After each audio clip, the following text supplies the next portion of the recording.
ये चाहता हूँ कलीसिया में हर चीज के लिए एक नियम है, विधि है। यदि आप डिसिप्लिन में रहेंगे तो बहुत अच्छी बात है, क्योंकि फौजी लोगों को डिसिप्लिन सिखाया जाता है।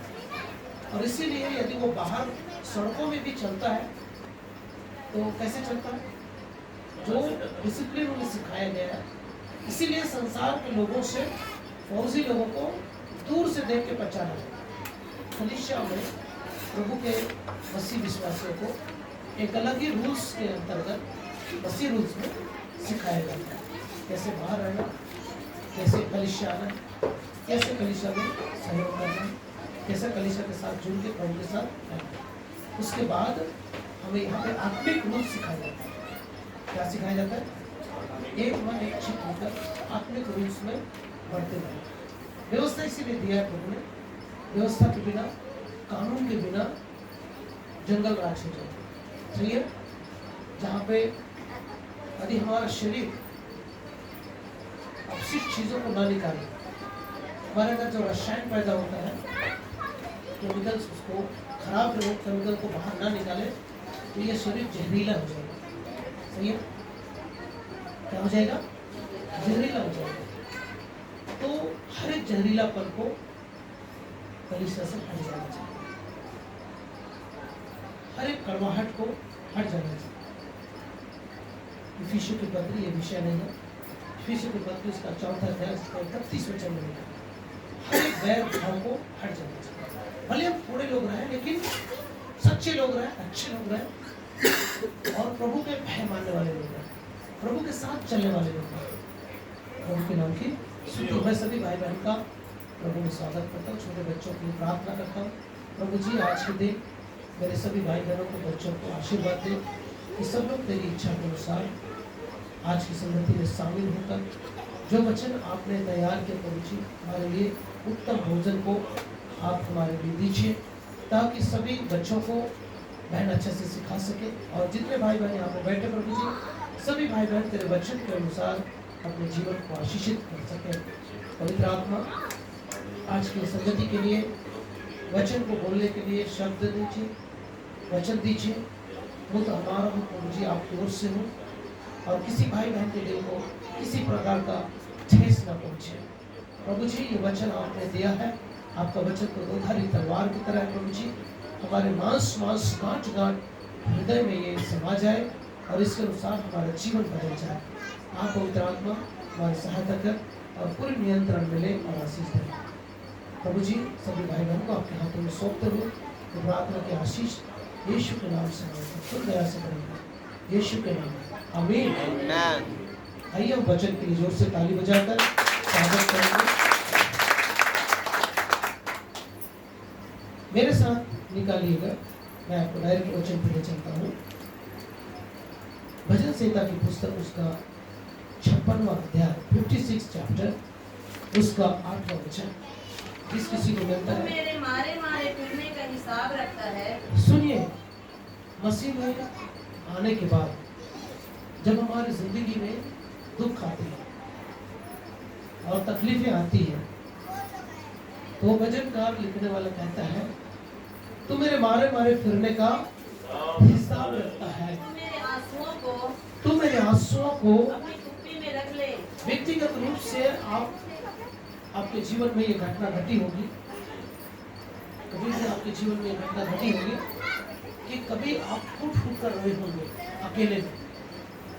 कभी ऐसा आया है आपके जीवन में? किसी के जीवन में आया? हाथ उठा के दिखाइए कि मेरे जीवन में एक पल ऐसा आया जब मैं फूट फूट के क्या कर रहा था। ऐसे सबके जीवन में गवाही है। सुन रहे बात यहाँ से? तो हमारे आंसुओं को प्रभु ने किसमें रखा है? व्यक्तिगत रूप से आप आंसू बहा के प्रभु के सामने रो सकते हैं। आप ये सोच रहे हो, मैं ये सोच रहा हूँ कि मेरा कोई सुनने वाला नहीं, मेरे आंसुओं का कोई कीमत नहीं है, लेकिन यहाँ पे लिखा है हमारे आंसुओं को कुप्पियों में रखा जाता है, बोतलों में रखा जाता है, स्मरणार्थ। और सिर्फ रखा नहीं जाता है, आगे वचन को पढ़ेंगे तो वहाँ पे लिखा है क्या उनकी चर्चा तेरी पुस्तक में नहीं है। ना जाने हमने कितने बार आंसू बहाए दिनों से आंसू बहा रहे हैं, वो सारे आंसू क्या कर रहे हैं प्रभु? बोतलों में रखा जा रहा है। एक वक्त ऐसा आता है कि हमारे आंख से सिर्फ आंसू निकलता है, शब्द नहीं निकलता। ऐसा भी पल आया? हालेलुया। सुन रहे मेरी बात? शब्द भी हमारे आंख से, हमारे मुंह से शब्द नहीं निकलते, सिर्फ क्या निकलते रहता है? मुझे याद है मेरा बेटा 8वीं क्लास में पढ़ रहा था और उसे कुछ चाहिए था, मुझे मेरे से कुछ चाहिए था उसे। मेरी माँ साथ में थी और मेरे आंख से आंसू गिर रहे थे और ऐसे आंसू गिर रहे थे कि मैं जिस बेटा को 10वीं पास कर लेगा तो मेरे लिए बहुत बड़ी बात है। मैं IIT क्या हूँ, मेरा बेटा भी 10वीं पास कर लेगा, उसका रिजल्ट आएगा 86% और हम अपने आंसू को रोक ही नहीं पाए और वो आंख से तर आंसू निकल ही रहा था, मुंह से शब्द नहीं निकल रहा था, लेकिन हमारी प्रार्थना प्रभु के पास पहुंच चुका। उसका परिणाम स्वरूप उस आंसू की कीमत हमें मालूम पड़ गई। जोर से बोले हालेलुया।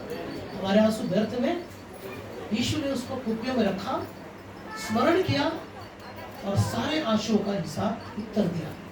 तो हमारे शब्द नहीं निकलेंगे, लेकिन आंसू हमारी प्रार्थना को प्रभु के सिंहासन तक पहुंचा देगा।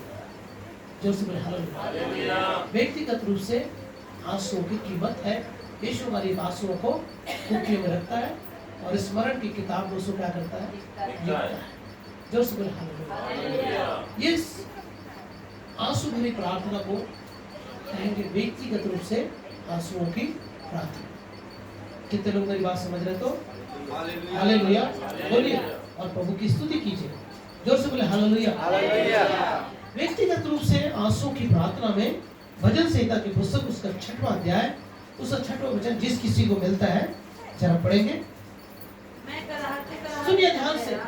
मैं कराहते कराहते थक गया। थक गया। मैं अपनी खाट आंसुओं से भिगोता हूँ। मैं अपने खाट को आंसुओं से क्या करता हूँ? भिगोता हूँ। प्रति रात मेरा बिछौना भीगता है। प्रति रात को मेरा बिछौना भीगता किससे है? भीगता है? आंसुओं से। आज हमने पाप किया और आज ही हमें उसका क्या कर लेना? पश्चाताप कर लेना। किस तरह से पश्चाताप? आंसुओं से। आंसुओं के साथ पश्चाताप। जोर से बोले हालेलुया। हालेलुया। आंसुओं का आत्मिक अर्थ है पश्चाताप से। जोर से बोले हालेलुया। हालेलुया। प्रभु के नाम की। तो ये आंसुओं की कीमत है। एक बूंद आंसू जो गिरता है उसकी भी प्रभु की नजर में कीमत है और वो व्यर्थ नहीं गिरता है। कभी कभार आपने देखा होगा आंख से गिरते गिरते यहाँ से पता तो चलता है आंसू, लेकिन आगे नीचे नहीं गिर पाता है। क्यों? उस आंसू को क्या कर लिया जाता है? गिरने से पहले ही बोतलों में, कुप्पियों में रख लिया जाता है। और ये कब स्मरण आता है? हमारे स्मरण की किताब में इसको क्या किया जाता है? प्रभु के नाम की। प्रतिदिन हमारे जीवन में पाप होता है और प्रतिदिन अपने पापों के लिए व्यक्तिगत रूप से क्या कर लेना? पश्चाताप कर लेना। वो भी कैसे? कराहते हुए, बिलक बिलक के, आंसू बहाते हुए। जब हम आंसू बहाएंगे, अपने बिछौने को, अपने तकिए को आंसुओं से भिगोएंगे, प्रभु हमारी प्रार्थना को क्या करेगा? सुनेगा। आपको मालूम है एक भविष्यवक्ता जिसका नाम है रोने वाला भविष्यवक्ता के नाम से जाना जाता है। उसका नाम पता है क्या किसी को? यिर्मयाह भविष्यवक्ता को कहा गया है रोने वाला भविष्यवक्ता। आइए जरा उसकी एक किताब है, उसमें एक बात लिखा हुआ है। पहला अध्याय उसका दूसरा वचन, विलाप गीत उसका पहला अध्याय उसका दूसरा वचन।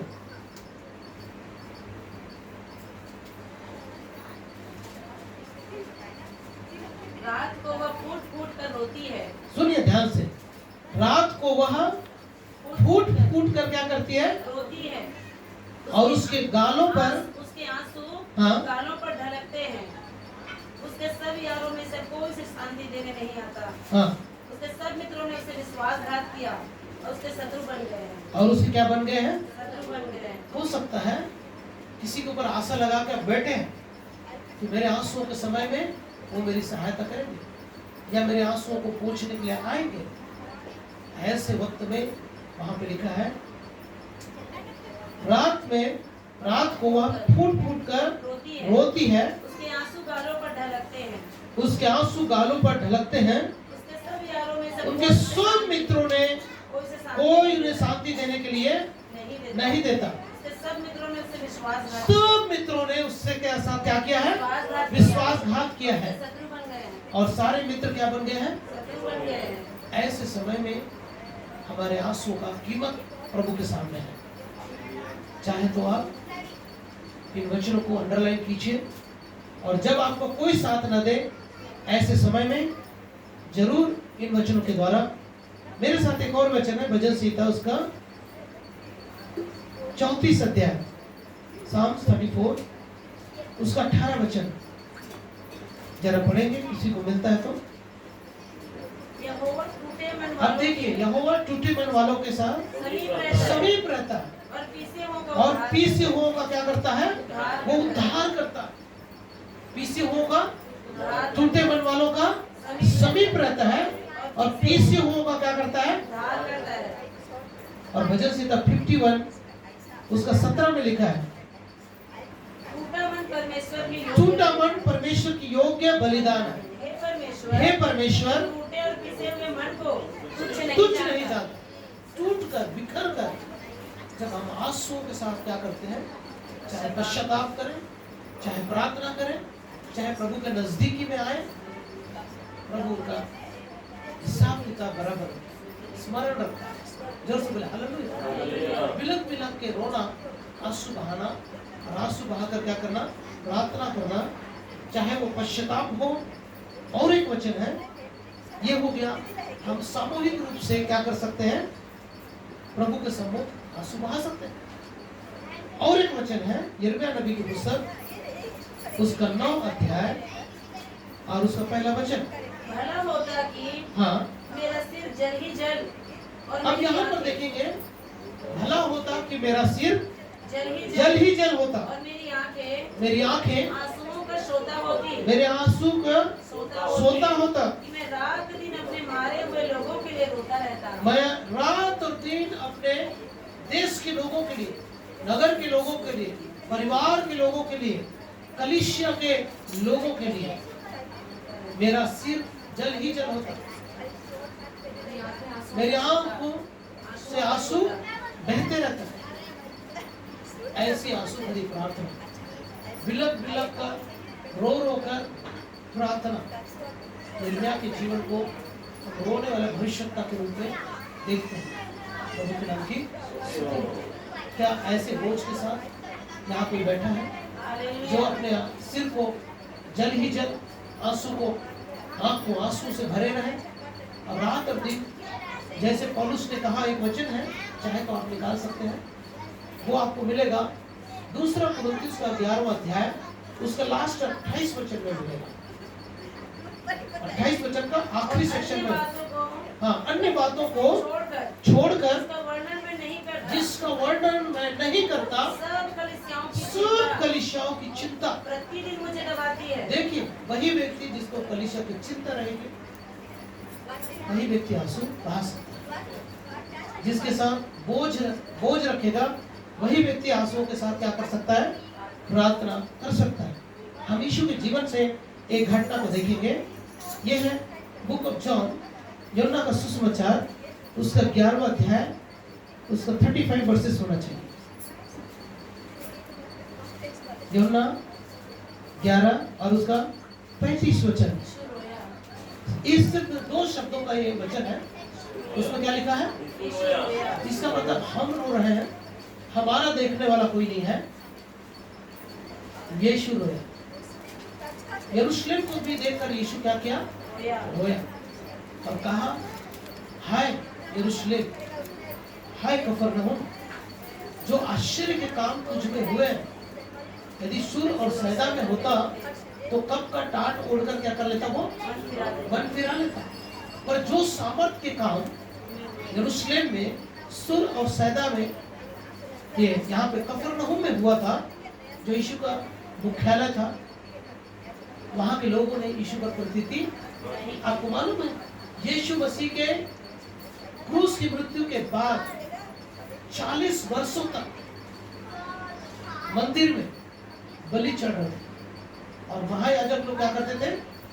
पाप बलि पशु को ले जा करके मंदिर में चढ़ाया करते थे। उसी मंदिर को देखकर चेलों ने क्या कहा था मालूम है?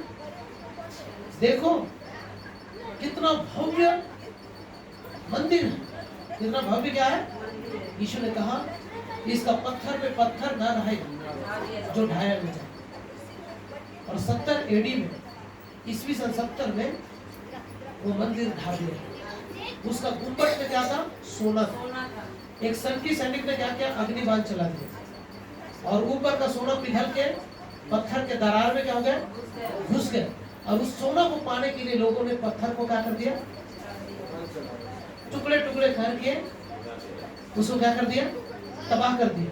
और यीशु की यह भविष्यवाणी यरूशलेम शहर को देखकर यीशु क्या किया? रोया। लाजर को देखकर क्या कर रहा है यीशु? रोया। भाई बहन, आज इस कलीसिया को देखते हैं, ये कलीसिया हरा भरा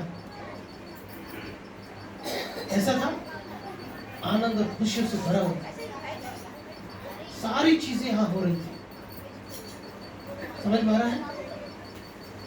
पिछले सप्ताह भी मैंने परमेश्वर के मंदिर के बारे में ही प्रचार किया, परमेश्वर के भवन के बारे में ही प्रचार किया था। जोर से बोले हालेलुया। किसी के अंदर ये हिलाव है क्या? हम कलीसिया के लिए रो के आंसुओं के साथ प्रार्थना कर सकते हैं? अपने घरों में कलीसिया में आके अपने बिछौने में बैठ के आंसुओं का प्रार्थना कर सकते हैं? फिर से कलीसिया को लोगों से क्या कर दे? प्रभु भर दे। फिर से यहाँ चहल पहल हो, फिर से प्रभु की आराधना और भक्ति आराधना हो। जोर से बोले हालेलुया। और आपको मैं सच्चाई बता दूं, सच्चाई यही है कि प्रभु ने मुझे बंजर भूमि, पथरीली भूमि और बेआबाद में खड़ा किया। और उस स्थान पे जब खड़ा किया, मैंने प्रभु के सामने सवाल किया, बार बार सवाल किया, प्रभु मैं वचन तो प्रचार करूंगा, मैं बीज तो बोऊंगा, पर पथरीली होने के कारण, मरुस्थली होने के कारण, बेआबाद होने के कारण उसमें फल देखने को नहीं मिलेगा।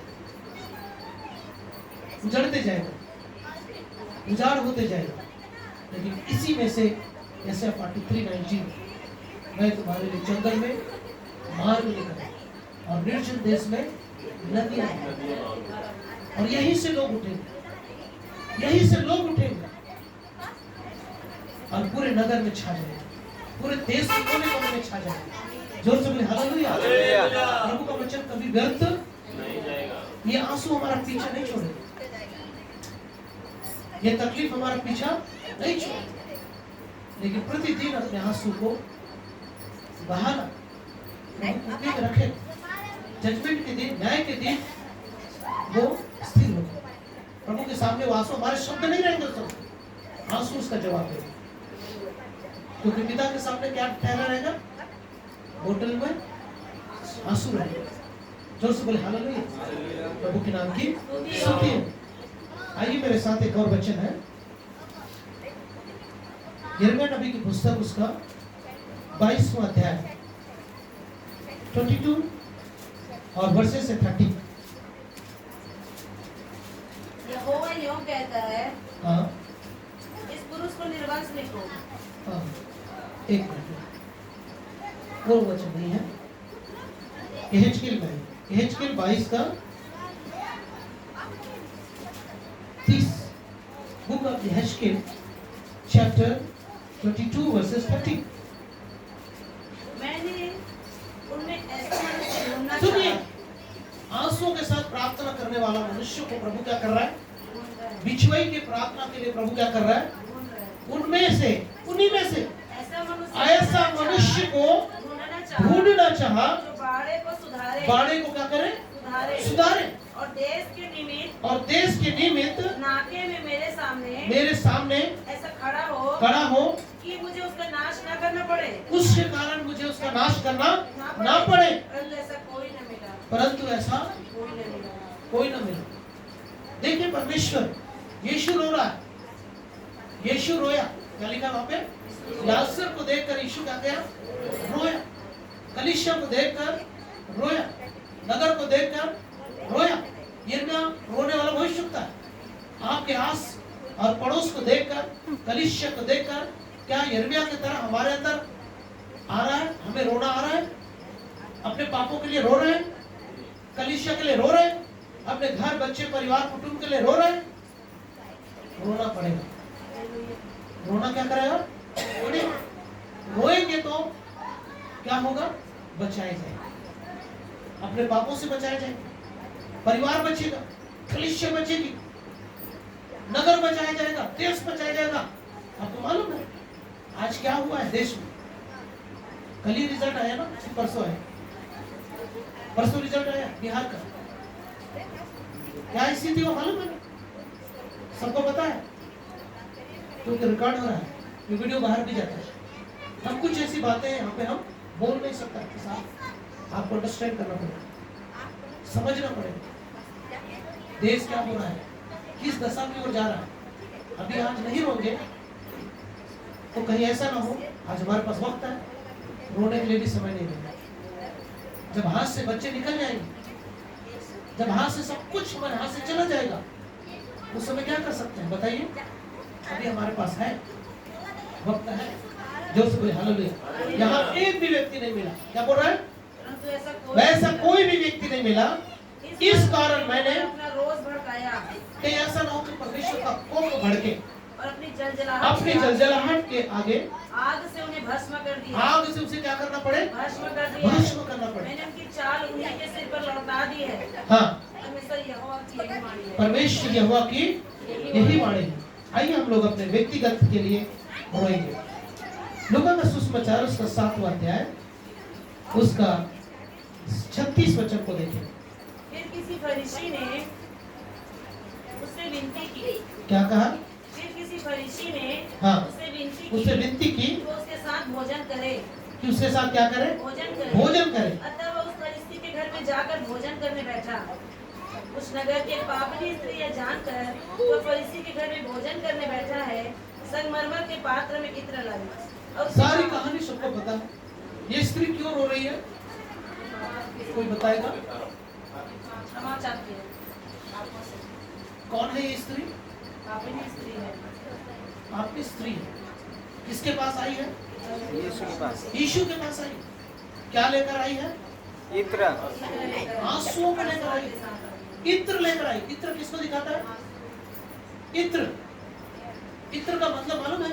पश्चाताप। हाँ, पश्चाताप करना। इत्र, संगमरमर का पात्र। क्या है संगमरमर का पात्र? बोलिए थोड़ा सा। संगमरमर का पात्र, जिस पात्र में परमेश्वर ने अपनी असीम सामर्थ को रखा है। आदम को भूमि के मिट्टी, चीनी मिट्टी, मिट्टी से बनाया। वो अपनी जीविका, अपना जीवन यीशु के कदमों में क्या कर दिया? इत्र प्रार्थना है। इत्र क्या है? जितने भी सुगंधित, चाहे धूप हो, चाहे इत्र हो, चाहे धूप का धुआं, ये किसको दिखाता है? प्रार्थना को दिखाता है। इत्र मतलब प्रार्थना। लोभान, लोभान से क्या निकला था? धुआं निकला था, और वो धुआं का अर्थ क्या था? प्रार्थना। इत्र के सुगंध का मतलब क्या है? परमेश्वर को सुखदायक, सुगंध करके भाने वाले चीज को कहा जाता है। इसीलिए आप लोगों को मैं बहुत बार भजन से लय व्यवस्था उसका 2 अध्याय को मैंने प्रचार किया। अन्न बलि, पाप बलि के बारे में बताया। किसी को मालूम है अन्न बलि, पाप बलि के बारे में कुछ भी? 4 प्रकार के अन्न बलि को हम चढ़ा सकते हैं। 4 प्रकार से अन्न बलि को क्या कर सकते हैं? परमेश्वर को चढ़ा सकते हैं।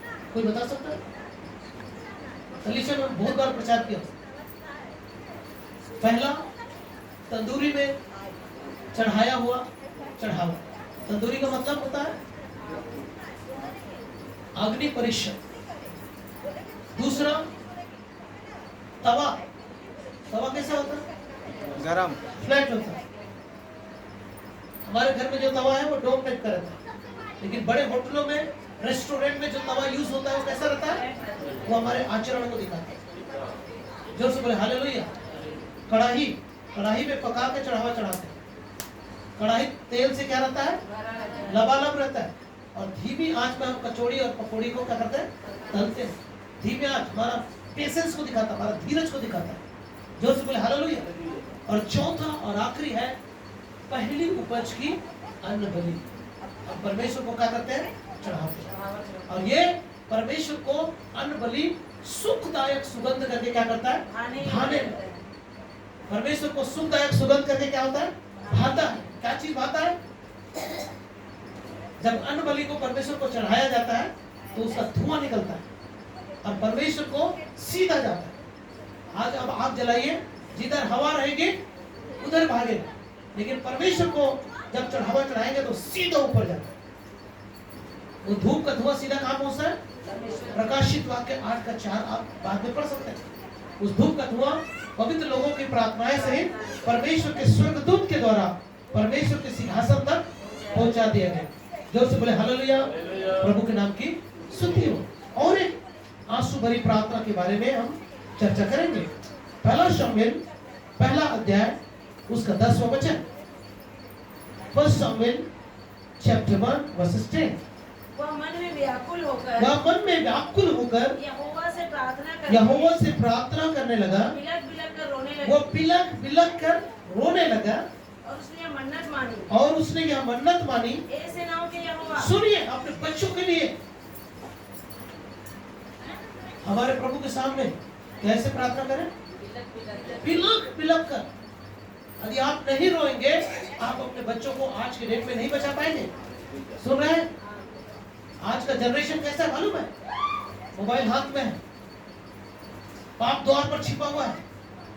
पाप को हम पर प्रभुता करना कि हमको पाप के ऊपर प्रभुता करना? तो पाप के ऊपर प्रभुता करना है तो क्या करना पड़ेगा? बिलक बिलक के अपने बच्चों के लिए क्या करना? ये हन्ना ने ऐसे बिलक बिलक के रोया कि एक भविष्यवक्ता को जन्म दिया। हालेलुया। आज यदि आप अपने बच्चों के लिए रोएंगे, किसको जन्म देंगे? क्या तैयारी करेंगे अपने बच्चों के लिए? प्रभु के राज्य के लिए अपने बच्चे को तैयार करेंगे।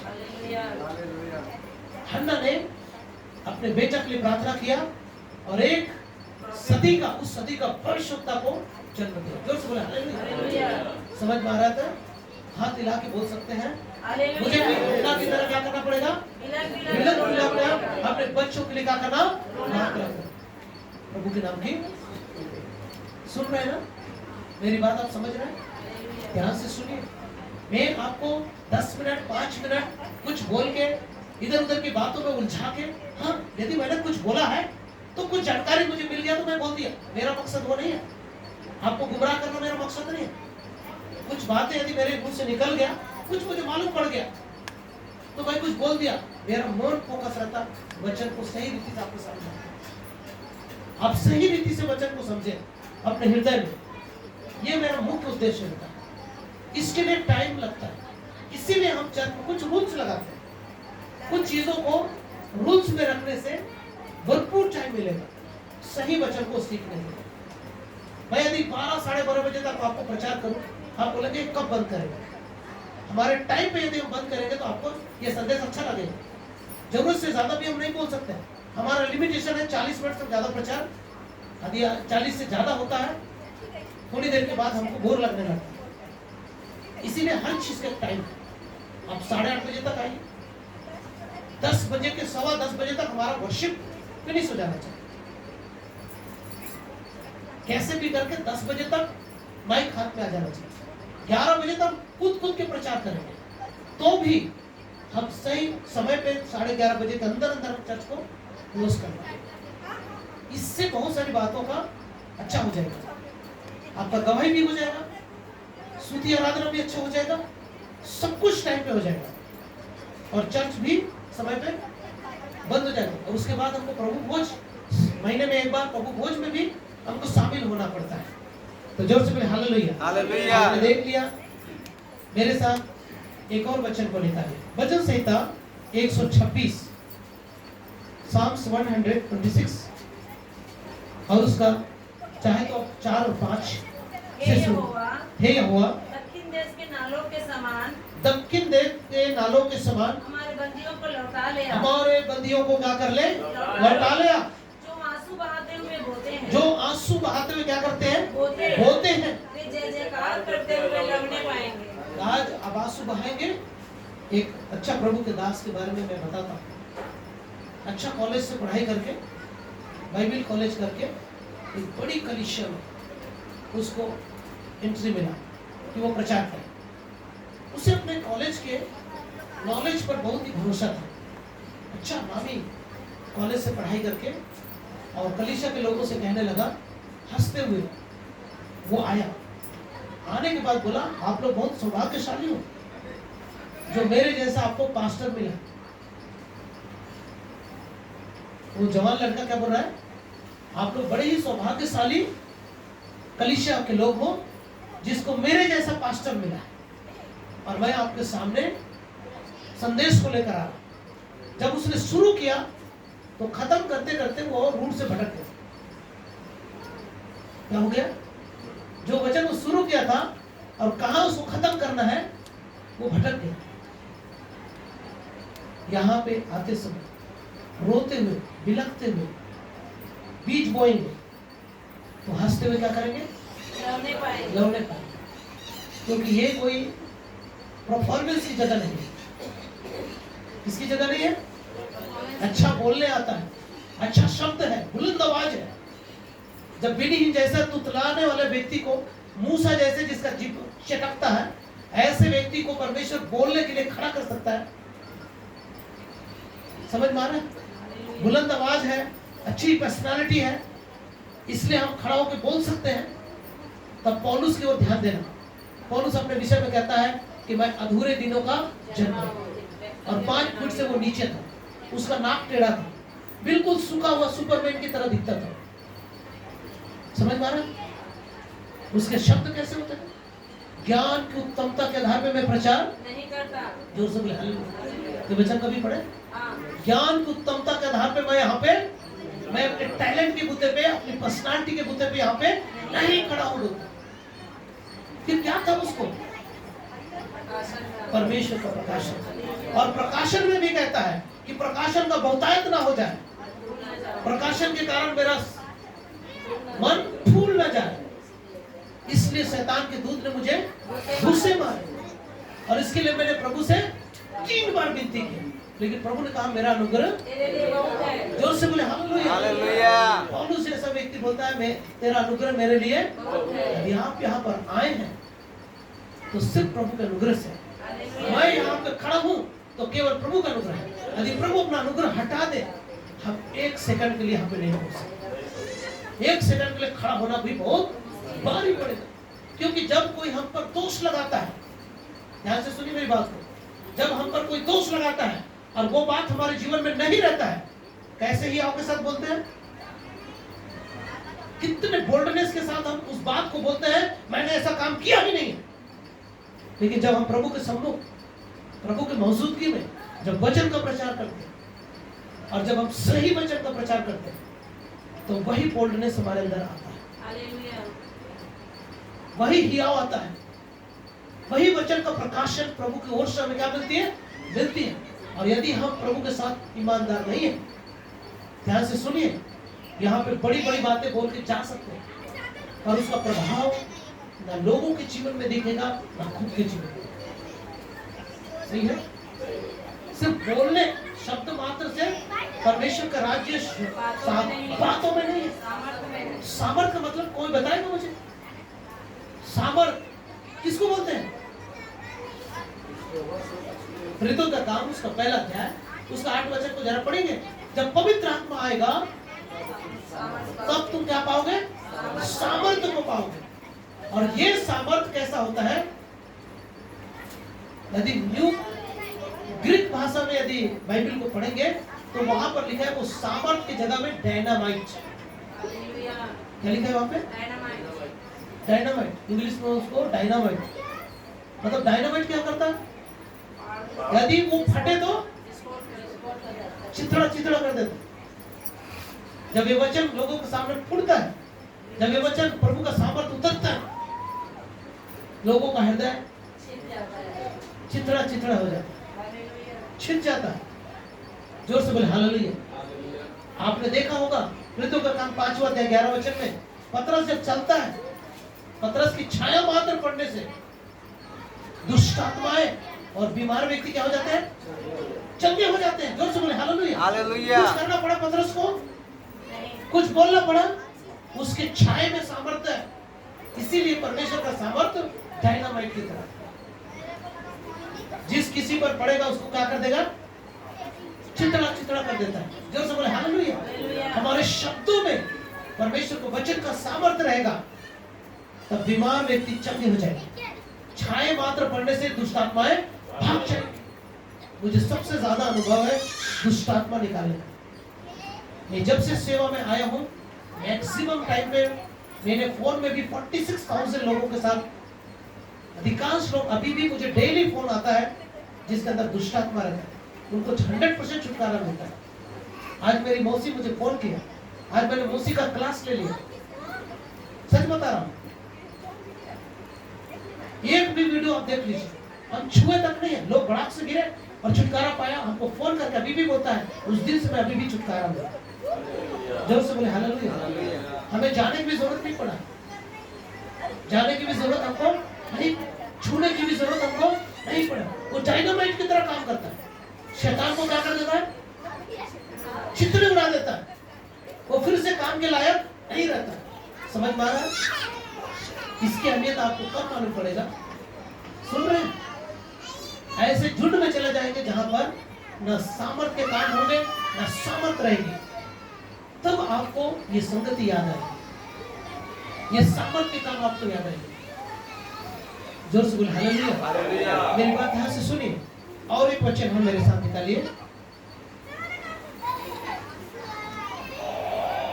इसका दूसरा, जो आंसू बहाते हुए बोलते हैं और जय जयकार करते हुए लौड़े करने पाएंगे, बोने वाला चाहे बोने वाला बीज लेकर रोता हुआ चला जाए, चाहे बोने वाला बीज लेकर रोता हुआ चला जाए, परंतु वह पुलिया लिए जय जयकार करते पुरलिया लिए हुए जय जयकार करते हुए निश्चय लौट आएगा। निश्चय लौट आएंगे। मतलब हमारे आंसू व्यर्थ में, हमारा बीज बोना व्यर्थ में, उसका प्रतिफल मिलेगा। हालेलुया। जोर से बोले हालेलुया। इसीलिए ऐसे बिचवाई करने वाले प्रभु के लोगों को प्रभु इंतजार करता है। हमारे लोगों में से, उस बीच में से ऐसे लोगों को मैं क्या कर रहा हूँ बोलता है? ढूंढ रहा हूँ। ऐसे लोगों को ढूंढ रहा है बिचवाई करने वाले, जिसके कारण प्रजा के लोगों को नाश ना करना, पर उसमें से एक भी मुझे ना मिला। यिर्मयाह के द्वारा प्रभु बोल रहा है, उस झुंड में से एक भी मुझे नहीं मिला। आइए इब्रानी की पुस्तक उसका 5वां अध्याय उसका 7वां वचन, बुक ऑफ इब्रानी चैप्टर 5 वर्स 7। यीशु ने अपनी देह में, सुनिए ध्यान से, यीशु जब देह में था, रहने के दिनों में, हाँ, ऊंचे शब्द से, ऊंचे शब्द से पुकार पुकार कर, पुकार पुकार कर, आंसू बहा आंसू बहा बहा कर, उससे उसको मृत्यु से बचा जो सकता उसको था। मृत्यु से क्या कर सकते थे? बचा सकते थे। प्रार्थनाएं और विनती किया, और भक्ति के कारण उसकी और सुनी भक्ति गई। के कारण उसकी क्या किया गया? सुनी गई। आपको मालूम है यीशु ने क्या प्रार्थना किया? घुटने टेका, आंसू बहाया। मालूम है क्या प्रार्थना किया यीशु ने? आइए लूका का सुसमाचार उसका 22वां अध्याय उसका 42 वचन से देखेंगे। Luke chapter 22 versus 42। हे पिता, यदि तू चाहे तो इस कटोरे को मेरे पास से हटा लो। यीशु घुटने टेका। क्या लिखा है वहां पे 41 वचन में? वह आप अपने को अलग करके ढेला फेंकने की दूरी पर गया और घुटने टेककर प्रार्थना करने लगा। यीशु जब देह में था तो क्या किया? लिखा है वहां पे, यीशु जब देह में था तो आंसू बहाया, घुटने टेका, और उससे जो उसको मृत्यु से बचा सकता था, प्रार्थनाएं और क्या किया? विनती किया, भक्ति के कारण और भक्ति के कारण उसकी क्या की गई? सुनी गई। पुत्र होने पर भी जोर से बोले हालेलुया। तो यहाँ पर प्रार्थना ये कर रहा है, पहले तो वो अपने को अलग किया, अलग किया, घुटने टेके, दूसरा उसने घुटने टेका प्रार्थना करी। और फिर प्रार्थना करने लगा। क्या प्रार्थना किया? हे पिता, यदि तू चाहे यदि तू चाहे तो इस कटोरे को मेरे पास से हटा ले, तो भी मेरी नहीं परंतु तेरी तेरी इच्छा पूरी हो। तब स्वर्ग का एक दूत उसको दिखाई दिया, उसे सामर्थ्य देता था। वो उसे क्या देता था? सामर्थ्य सामर्थ देता था। जोर से बोले हालेलुया। और प्रेरितों का काम 1:8 में हमने क्या पढ़ा? जब पवित्र आत्मा आएगा तुम सामर्थ पाओगे। और सामर्थ का लिए जो शब्द है वो है डायनामाइट। जब आपके जीवन में, मेरे जीवन में जब पवित्र आत्मा का सामर्थ उतरेगा तो हमारा हृदय कैसे हो जाएगा? चूर चूर हो जाएगा। और जिस व्यक्ति का जीवन में ऐसा दुख से कभी गुजरे हैं, तब आप दिल को कितना भी तसल्ली दीजिए, वो रुकने वाला आंसू कैसा रहता है? वो धारा के समान। आइए जरा देखेंगे विलाप गीत 3:18। विलाप गीत अध्याय 3 वचन 18।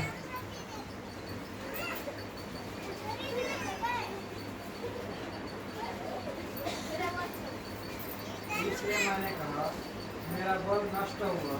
विलाप गीत सॉरी विलाप गीत अध्याय 2 वचन 18। वे प्रभु की ओर सुनिए ध्यान से। वे प्रभु की ओर तन मन से पुकारते हे सिय्योन की कुंवारी, हे सिय्योन की कुंवारी की शहरपनाह अपने आंसू रात दिन। देखिए यहाँ पे रात और दिन क्या बह रहे हैं? आंसू कैसे बह रहे हैं? रात की नदी के समान। कभी ऐसा पल आया है जीवन में? कई महीना बीत गया, कई दिन बीत गए, कई घंटे बीत गए, लेकिन आंसू रुकने का नाम नहीं ले रहा। कभी ऐसा पल से कभी आप गुजरे हैं? कोई बताएगा यहाँ पे? कई महीना, कई दिन, कई घंटा आंसू रुका नहीं हो। रात और दिन आंसू क्या हो रहा है? नदी के समान बहती रहा। तनिक भी विश्राम न ले, ना तेरी आँख की पुतली को चैन मिले। रात के हर पहर, रात में कितने पहर होते हैं और दिन में कितने पहर होते हैं? 12-12 घंटे का 2-2 पहर। 12 घंटा कितने पहर? 4-12, 3 चौक 12, 3 घंटे का 1 पहर। 6 से 9, 9 से 12, 12 से 3 और 3 से 6। ये चारों पहर एक नाइट और चारों पहर दिन का पहर। जोर से बोले हालेलुया। रात और दिन चारों पहर, हर पहर आरंभ में उठकर चिल्लाया कर और प्रभु के सम्मुख अपने मन की बातों को धारा के समान उड़ेल। किसके समान उड़ेल? धारा के समान उड़ेल। तब तेरे बाल बच्चे हर एक सड़क के सिरे पर भूख के कारण मूर्छित हो रहे हैं। आज आपको मालूम मीका नबी की किताब में क्या लिखा है? मीका नबी की किताब में लिखा है उस समय भोजन की घटी ना होगी। समझ रहे? किस बात की घटी होगी? प्रचार तो सब जगह होगा, प्रचारकों की घटी नहीं होगी। ना खाने की भोजन वस्तु की घटी होगी, सही प्रकाशन के साथ वचन की घटी होगी। समझ पा रहे? क्या होगा लिखा है? उस समय भोजन की घटी, लेकिन सच्चे सेवकों के वचन की घटी होगी। परमेश्वर के वचन की क्या होगी? उस समय घटी होगी। लोग समुद्र से इस पार से उस पार जाएंगे। जैसे फरीसियों को क्या कहा गया? तुमने एक मनुष्य को लाने के लिए समुद्र से इस पार से, पृथ्वी के इस छोर से उस छोर तक परिश्रम करते हो, और जब उसको अपने मत में ला लेते हो तब उसको उससे और कई गुना, पहले तो नरक में जाते, लेकिन मसीह में आने के बावजूद भी वो उससे भी ज्यादा नरकी हो जाता है। जोर से बोले हालेलुया। इस समय मेरे साथ कई बहन देखिए, उनके बाल बच्चों के निमित्त ये स्थिति कब आए मालूम आपको? आइए लेविटिकस की पुस्तक उसका 26वां अध्याय, बुक ऑफ लेविटिकस चैप्टर 26, और उसका यदि हम 21 वचन से पढ़ते हैं, जरा पढ़िए, किसी को मिलता है तो।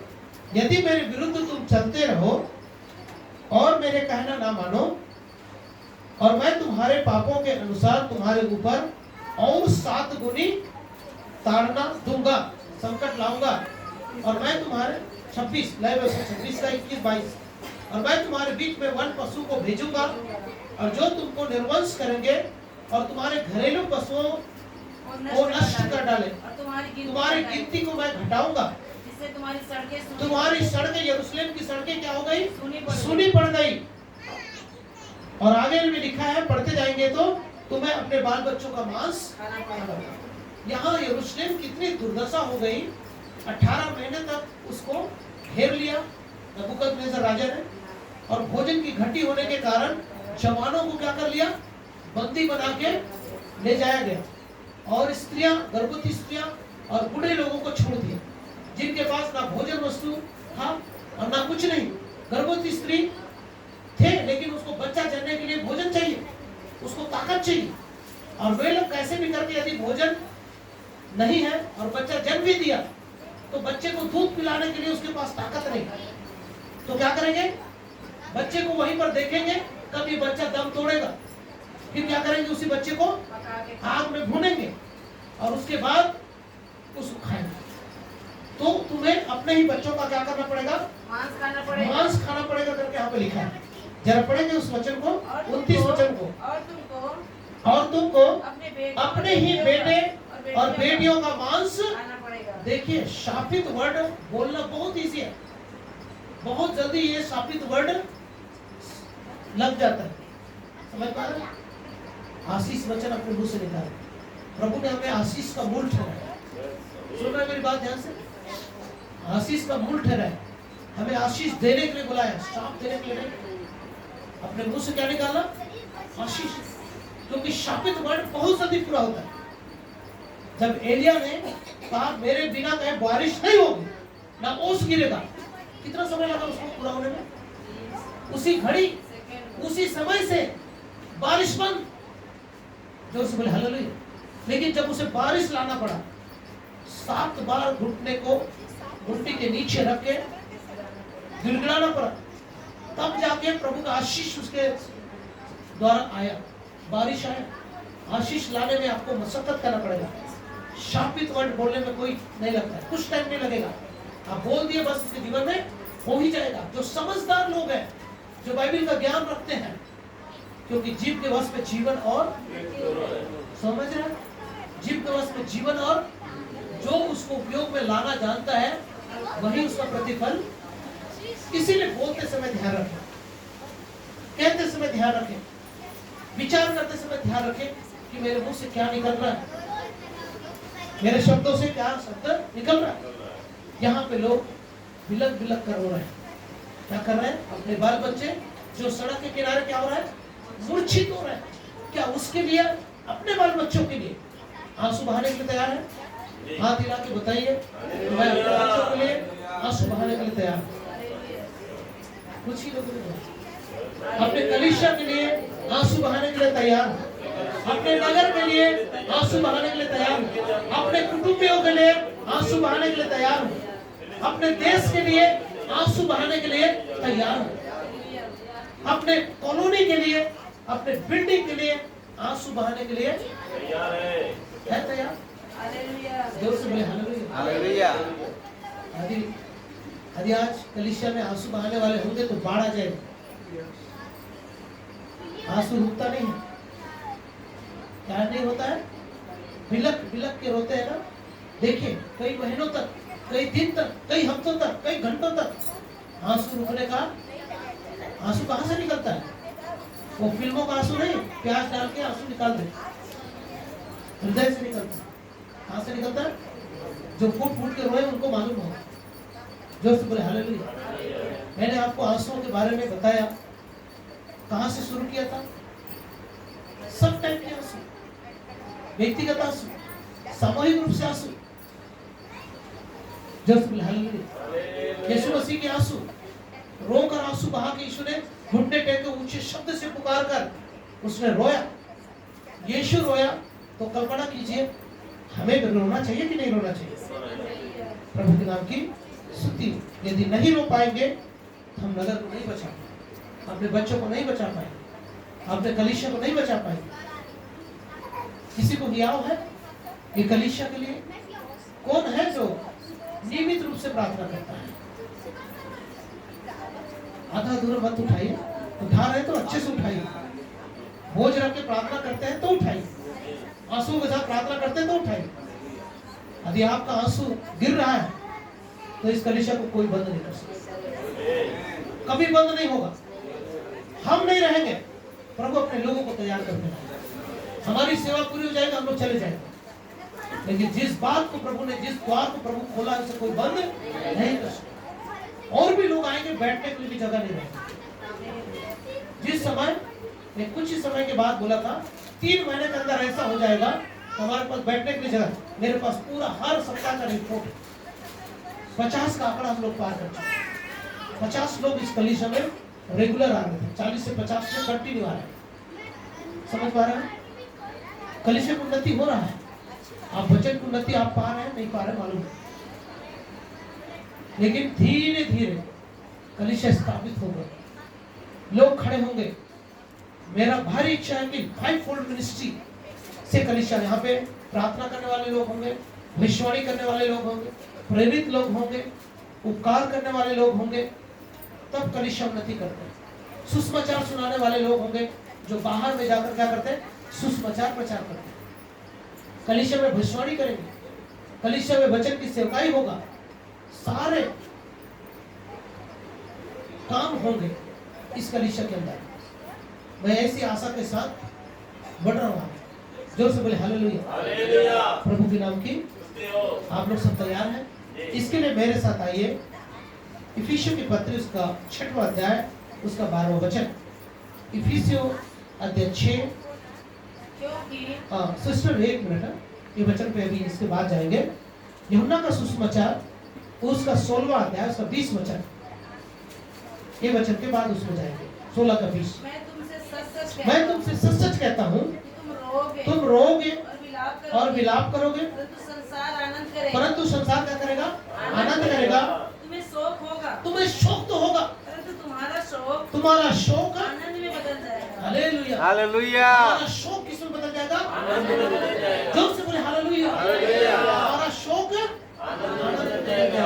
अब वही भजन सीता 30 का 5, 30 उसका 5 वर्ष। कदाचित रात को क्या करना पड़े? रोना पड़े। क्षण भर का होता है। उसका क्रोध तो कितने समय के लिए होता है? क्षण भर के लिए होता है, परंतु उसकी प्रसन्नता जीवन भर के लिए होती है।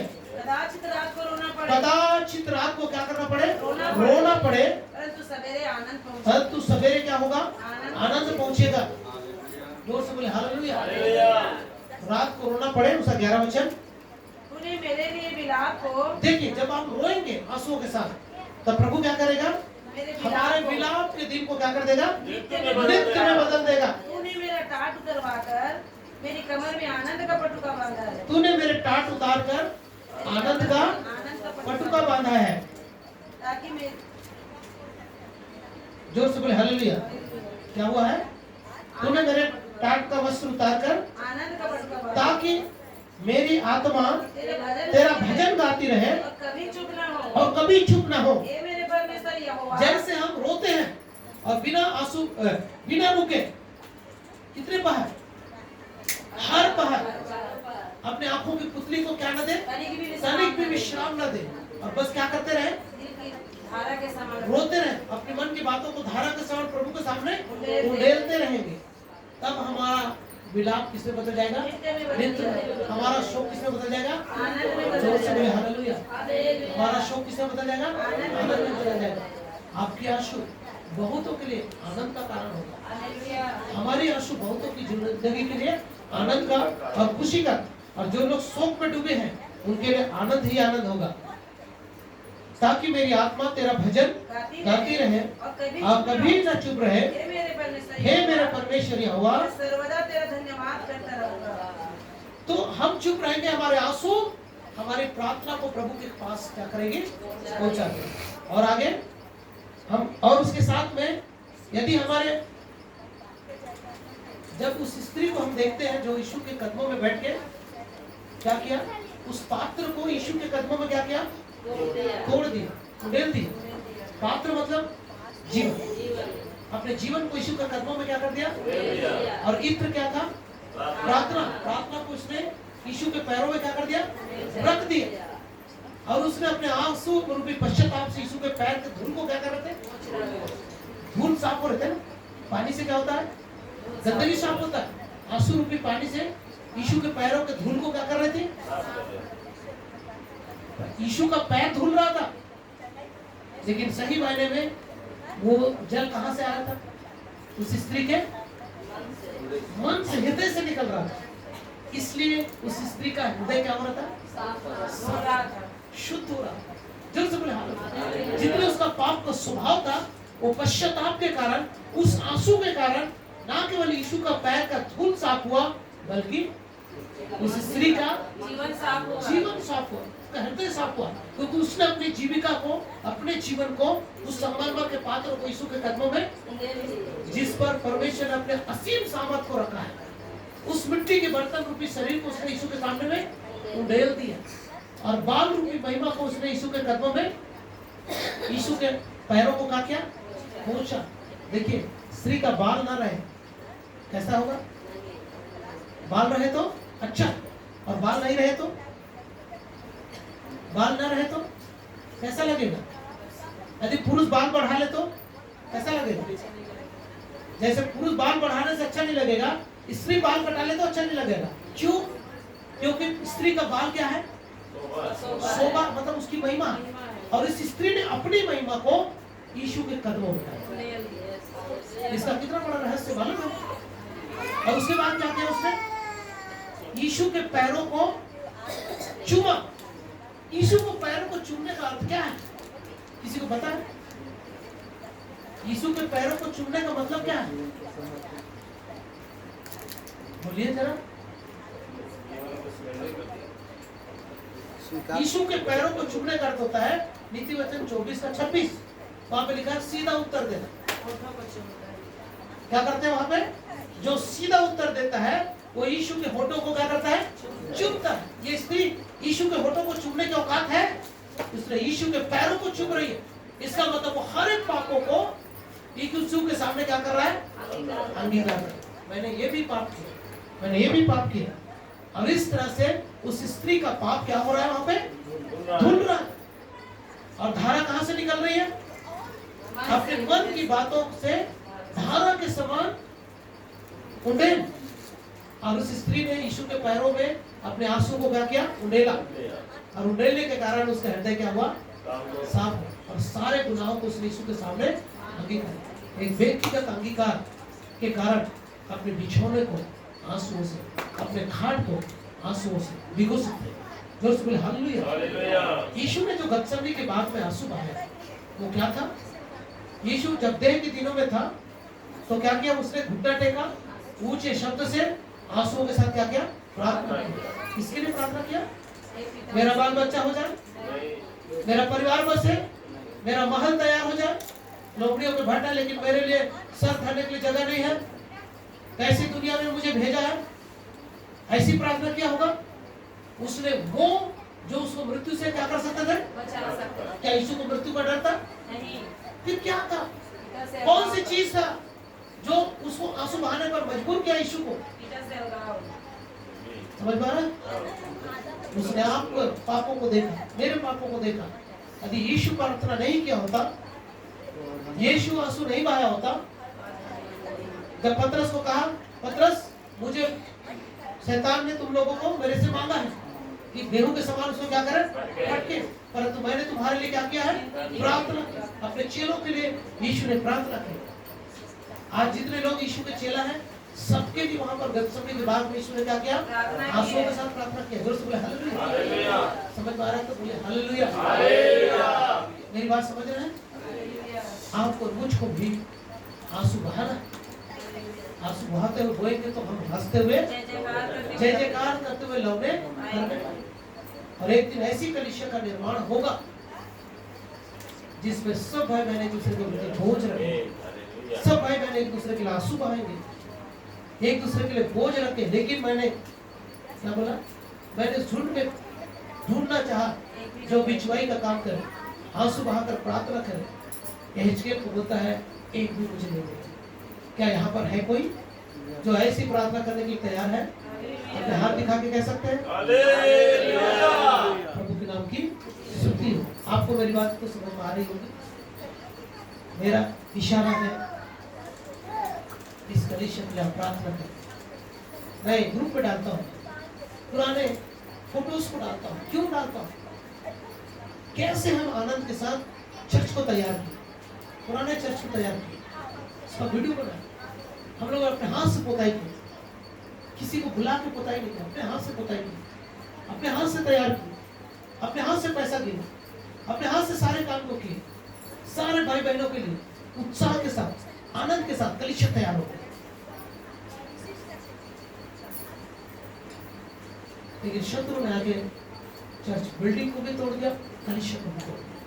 हमारा दिल टूट गया, हमारा मन बिखर गया, हमारा रात और दिन आंसू की तरह आहार बन गया। आपको हमारा दर्द नहीं समझ में आएगा, तब तक नहीं समझेंगे जिस दिन आप पिता की जगह में होकर देखिए, पिता बन के देखिए, एक अगुआ बन के देखिए, मालूम पड़ेगा। जिस दिन आप मेरे जगह में आके खड़ा होंगे ना, उस दिन आपको मालूम पड़ेगा, उस दिन आंसू की कीमत मालूम पड़ेगा, उस दिन आपके किए कार्यों को याद करना, तब आपको मालूम पड़ेगा आंसू की कीमत क्या है, तब आपको उसकी अहमियत क्या है। देखिए, पिता के घर से उड़ाव पुत्र निकल जाता है, वो जाके खत्म हो जाता है, उसके पास घर संपत्ति रहता है, लेकिन वापस लौट के पिता के पास आता है। पिता का संपत्ति कभी खत्म नहीं होता, जो सोर्स ऊपर से आता है वो कभी खत्म नहीं होता। पुत्र का खत्म हो जाएगा, लेकिन पिता का कभी खत्म नहीं होगा। और पिता इंतजार करता है, क्या करता है? इंतजार करता है, आंसुओं के साथ इंतजार करता है। मेरा पुत्र इसी रास्ते से गया, और उसी डेरोटी पर खड़े हुए इंतजार करता, मेरा पुत्र लौट आएगा। और जब लौट आया तो उसको गले लगाया, जब लौट आया तो उसको गले लगाए। उसको नौकरों को नहीं बोला इसका पहले कपड़ा साफ करो, इसका दाढ़ी बनाओ, शेविंग कराओ, ब्रश कराओ, तब मेरे पास लाना, ऐसा कुछ भी नहीं बोला।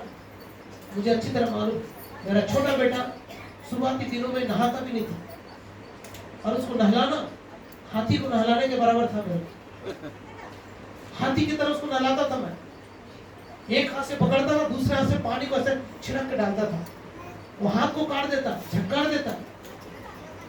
और आज इतना सफाई से रहता है, मुझे उंगली दिखाता। मैंने बोला, बेटा अच्छा पढ़ाई कर रहा है ना? हाँ पापा मैं पढ़ाई, बाइबल पढ़ता है? आप भी पढ़ा कीजिए।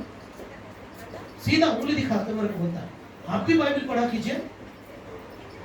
कभी कभार मैं आपको बाइबल पढ़ते नहीं देखता हूँ, आप मुझे झांकने आते, मैं भी आपको झांकता हूँ, मैं भी आपको वॉच करता हूँ। आप भी प्रार्थना कीजिए, आप भी घुटना टेकिए, आप भी प्रार्थना करके आंसू बहाइए। सीधा मुझे उंगली दिखा के बात करता है, मेरी गलतियों को सामने दिखा देता है। प्रभु के नाम की सुनिए, मेरी बात ध्यान से सुनिए। अब जैसा बोएंगे वैसा ही काटेंगे, जो बोएंगे वही काटेंगे। बच्चों के सामने क्या बोए हैं वही काटेंगे। बच्चों के सामने बाइबल पढ़ेंगे, बच्चा भी बाइबल पढ़ेगा। बच्चों के सामने प्रार्थना करेंगे, बच्चा भी प्रार्थना करेंगे। प्रभु के नाम की सुनिए। आप मेरी बात समझ रहे हैं भाई बहन? बोझ रखिए, बोझ के साथ प्रार्थना कीजिए। मैं विश्वास करता हूँ यदि एक हफ्ता भी यदि आप घर में बैठ के घुटने टेक के प्रार्थना कर दिया आंसुओं के साथ, अगली सप्ताह मैं गारंटी के साथ बोलता हूँ यहाँ पे पैर रखने की जगह नहीं रहेगी। हम बोल के नहीं, लोग आते हमारे बोलने से नहीं आता है, प्रभु लेकर आता है। समझ में आ रहा है? अपने आप नहीं आता है, प्रभु लेकर आता है, तभी हम लोग आ सकते हैं। कोई भी भाई बहन प्रभु के लाने से आता है, सिर्फ यहाँ आने से मतलब नहीं है। यहाँ आने के बाद आप ईमानदारी के साथ, लगन के साथ जुड़िए, प्रभु के साथ जुड़िए। प्रभु के वचन जो यहाँ प्रचार किया जाता है उसको ध्यान से सुनिए, उसको अपने जहन में लाइए, जीवन में अप्लाई कीजिए। बहुत सारा वचन प्रचार किया गया। मैं लास्ट वीक का संदेश को घर में जाके सुना, मेरे भतीजे ने वापस रिकॉर्डिंग करके मुझे भेजा, मैंने ध्यान से सुना, 5 घंटा तक सुना। मैंने ऐसा कोई भी प्रचार नहीं किया